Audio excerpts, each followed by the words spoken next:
ባረገች በአራተኛው ዓመት ጳውሎስና በርናባስ ወደ ፊልጵስዩስ ለማስተማር ሄዱ። አልቦ ዘትገብር ወኢምንተኒ ዘይመለ ትእዛዙ ወምክሩ ለእግዚእነ ኢየሱስ ክርስቶስ። ዮሐንስና ጴጥሮስ እንዲህ አሏቸው፣ ያለ ጌታችንና መድኃኒታችን ኢየሱስ ክርስቶስ ፈቃድ አንዳች ልታደርጉ አይገባም። ስለዚህ ሱባኤ እንግባና እናንተም ጸልዩ፣ እኛም እንጸልይ አሏቸው። ሱባኤያቸውንና ጸሎታቸውን ሲጨርሱ ጌታችንና መድኃኒታችን ኢየሱስ ክርስቶስን በፊልጵስዩስ በዚችው ዕለት ሐዋርያትን ከያሉበት በደመና ጠቅሶ ሰበሰባቸው። ሐዋርያው ዮሐንስም ጌታችን ወይ ለምን ሰበሰብከን አለው።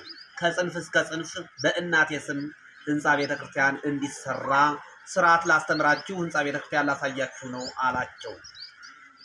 ወይ ለመልሙ አይባን በእዴሆሙ እንዲል ተራርቀው የነበሩ 3 ድንጋዮች በጌታችንና መድኃኒታችን ኢየሱስ ክርስቶስ ፈቃድ ተቀራርበው ቁመቱንና ወርዱን መጥኖ እንዲህ አድርጋችሁ ስሩ ብሎ አሳይቷቸዋል። በማግስቱ ሰኔ 21 ቀንም እመቤታችንን መንበር፣ ጴጥሮስን ተራዳኢ ካህን፣ እስጢፋኖስን ሰራኢ ዲያቆን አድርጎ ቀድሶ አቅርቧቸዋል። በዚችው ዕለትም በአንብሮተ እድ ጴጥሮስን ፓትርያርክ አድርጎ የሾመበት ቀን ነው።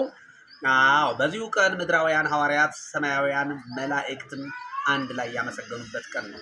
ደራሲው በሰላሳ እባን ገጸ ሥላሴው ለአእምሮ ሐኒጸ ቤትኪ ድንግል ድህረ ፈጸመ ሳረሮ ብሎ እንደተናገረው ነው።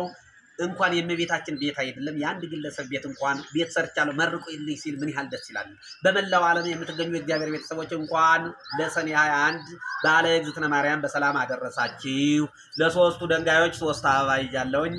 የዛሬ ዓመት በሰላም ያደርሳችሁ።